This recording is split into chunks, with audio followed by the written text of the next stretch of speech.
बदलापूर लैंगिक शोषण घटनेमधील आरोपीला काही तासातच पोलिसांनी केले अटक। 23 वर्षीय आरोपी अक्षय शिंदे हा 1 ऑगस्ट 2024 पासून सफाई कर्मचारी म्हणून कंत्राटी पद्धतीने आदर्श शाळेमध्ये कामाला रुजू झाला होता। पीडितेपैकी एकीने तिच्या प्रायव्हेट पार्टमध्ये दुखत असल्याची तक्रार केल्यावर हा अत्याचार झाल्याचे पालकांना उघडकीस आले। आज दिनांक 20 ऑगस्ट रोजी झालेल्या आंदोलनाला हिंसक वळण लागले होते। महाराष्ट्र शासनाने घटनेचं गांभीर्य लक्षात घेता SIT स्थापन करून पुढील चौकशीचे आदेश दिले आहेत। दिल्लीतील राष्ट्रीय बाल आयोगाने सुद्धा याची दखल घेत टीम तपासासाठी बदलापूरला पाठविण्याचे आदेश दिले आहेत। सध्या आंदोलकांना पसरविण्यात पोलिसांना यश आले आहे। आजच्या आंदोलनात शासकीय मालमत्तेचे भारी नुकसान झाले आहे। प्रसार माध्यमांशी बोलताना पोलीस अधीक्षक सुधाकर पाठारे यांनी सविस्तर माहिती दिली। जो अनुचित प्रकार घडलेला त्याविषयी बदलापूर पूर्व पोलीस येथे अत्यंत गंभीर स्वरूपाचा गुन्हा दाखल करण्यात आलेला आहे।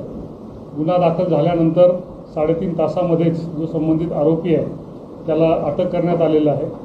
त्या आरोपीला माननीय न्यायालयाने पोलीस कोठडी दिलेली आहे आणि या घटनेचा अत्यंत तंत्रशुद्धरित्या तपास सुरू करण्यात आलेला आहे। या गुन्ह्यामध्ये संबंधित पोलीस स्टेशनचे वरिष्ठ पोलीस निरीक्षक स्वतः हा तपास करत आहेत। यासाठी त्यांना मदतीसाठी इतर पोलीस स्टेशनच्या 2 अत्यंत अनुभवी अशा महिला अधिकारी देखील देण्यात आलेले आहेत आणि या प्रत्येक तपासाच्या प्रत्येक मुद्द्यावर कुठलीही त्रुटी राहू नये, सर्व पुरावे घेतले जावेत यासाठी पोलीस प्रशासन अत्यंत बारकाईनं लक्ष ठेवून आहे आणि प्रयत्न करत आहे। या निमित्तानं मी बदलापूर शहर येथील सर्व नागरिकांना विनंती करतो की हा गुन्हा दाखल होणं त्यानंतर अत्यंत बारकाईनं तपास करणं यामध्ये पोलीस यंत्रणा व्यस्त आहे।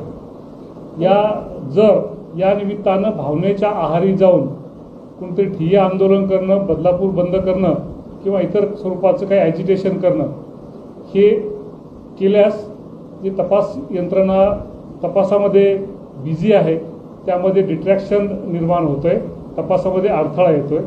त्याचप्रमाणे महाराष्ट्र माझा न्यूजसाठी प्रतिनिधी स्वप्नील गायकवाड, बदलापूर।